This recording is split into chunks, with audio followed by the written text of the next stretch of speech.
Goedenavond, het Zeeuwse nieuws van zondag 13 augustus.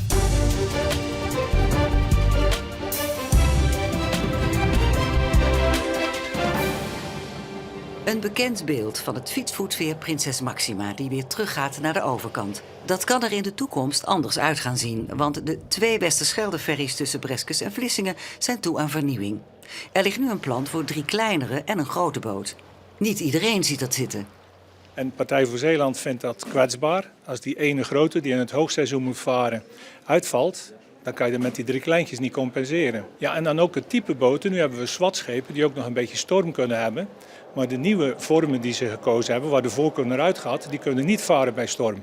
Dus dan wordt de betrouwbaarheid en ja, de uitval, daar plaatsen wij vraagtekens bij. Het plan is ook om met het oog op de toekomst de boten elektrisch te maken. Het is alleen maar goed voor de toekomst, voor het milieu natuurlijk. Maar ik denk toch wel dat de waterstof de toekomst heeft. Wat zou u ervan vinden als deze boot elektrisch wordt? Goed plan. Nou, als het dus niet voldoet, dan stemmen de mensen met hun voeten.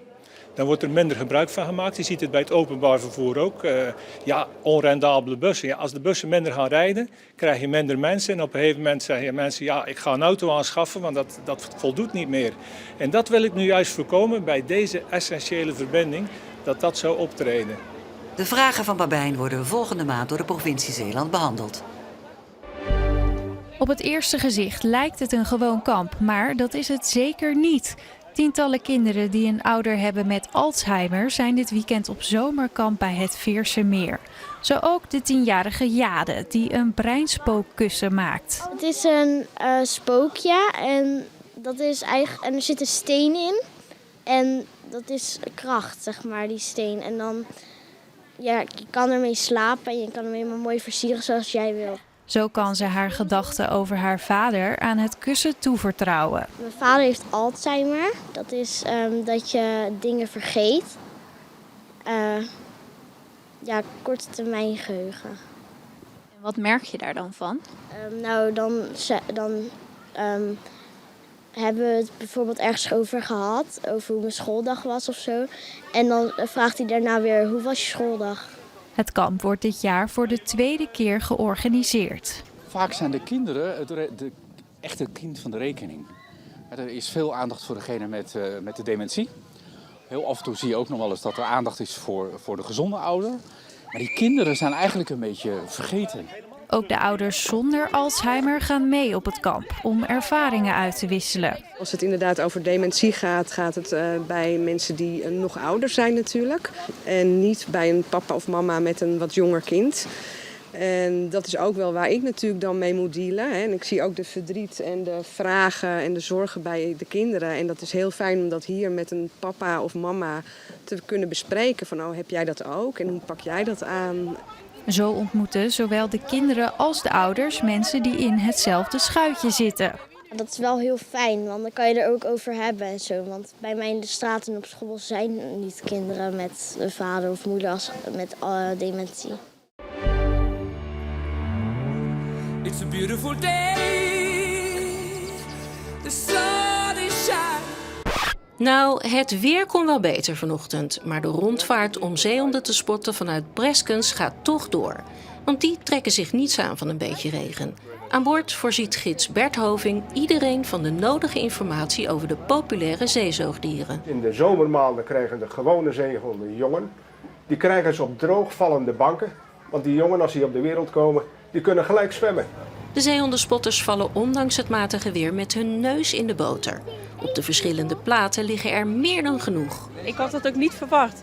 Ik denk, je mag geluk hebben als je er eentje ziet. Maar nee, het waren er echt veel. Ja, je ziet ze op tv normaal en het is hartstikke mooi om dan een keer in het echt mee te maken. Er liggen veel gewone en grijze zeehonden. Met hun jongen in de buurt. Maar volgens Bert zijn ze dit nog lang niet allemaal. Je kunt ongeveer uitgaan dat 30% zie je niet. En waar zijn die dan? Die zijn onder water. En zeehonden die kunnen wel 3 kwartier onder water blijven. Dus een gedeelte van zo'n 30% dat zwemt rond. En dat is niet op de banken te zien. Bert doet dit werk al meer dan 30 jaar en heeft de zeehondenpopulatie in de Westerschelde flink zien toenemen. Dit komt door de rust, genoeg voedsel en de platen zijn er steil en daardoor veiliger. Zodra die het water in gaat, kan die zwemmen. En dat is daar ook En dat is daar ook hele mooie plekken voor zeehonden om te liggen. En om ze te spotten. Ja, zeker. Een aanrader. Het viel met de zon toch wel een beetje tegen, want opklaringen waren lange tijd redelijk schaars en verspreid kwamen wat buitjes voorbij uit de donkere lucht. Pas later kwamen er wat meer bredere opklaringen, maar het was toch een beetje mosterd na de maaltijd. Al kwamen de maximumtemperaturen nog wel iets boven de 20 graden uit. Vanavond en vannacht zijn opklaringen wat talrijker, maar het is zeker niet onbewolkt. Het is vannacht wel droog met minima van 13 tot 15 graden. Morgen heeft de zon meer kans, want dan staat er een zwakke tot matige zuidoostenwind in de ochtend en 's middags een zuidenwind. Er zijn goede zonnige perioden en met die zuidenwind wordt het vrij warm met 24 à 25 graden bij de waterkant en verder maximumtemperaturen van 25 tot 27 graden. En pas later in de avond en vooral dinsdagnacht is er van het zuidwesten uit kans op een bui. Dinsdag zou 's ochtends een bui kunnen vallen, maar de middag zal droog zijn met opklaringen. Daarna heeft de zon de overhand met een naar noordoost draaiende wind na woensdag. En dan kan het direct een stuk warmer worden. Maar morgen is wat betreft de temperatuur uiteraard ook al een beetje een zomerse dag. Straks is er natuurlijk ook weer Omroep Zeeland Sport. We blikken nu alvast even vooruit. De zomerstop is voorbij en we hebben meteen een bomvolle uitzending. Er is bekervoetbal, want Hoek en Kloetingen proberen zich te plaatsen voor het hoofdtoernooi van de KNVB-beker. Hoek neemt het op eigen veld op tegen Stedoco uit Hoornaar en Kloetingen speelt tegen Bol uit Noord-Holland. En daarnaast stond Vlissingen weer in het teken van het HZ schaaktoernooi. De 25e keer en dus een jubileumeditie met veel grootmeesters aan het bord. En dan hebben we ook nog atletiek. De 15 van Wolvaartsdijk. Altijd een sterk bezette hardloopwedstrijd in Beverland. En ook dit jaar sterke, snelle atleten. Ik ben straks bij je terug na de reclame, een nieuwe Omroep Zeeland Sport.